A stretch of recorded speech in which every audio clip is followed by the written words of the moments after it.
बदनाम ना होने देंगे, शहीदों की कुर्बानी बदनाम ना होने देंगे।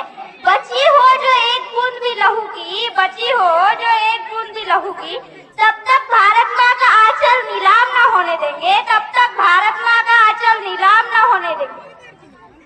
अखंड ज्यांच्यामुळे ज्यांच्या विचाराने आज संपूर्ण महाराष्ट्र घडला, असे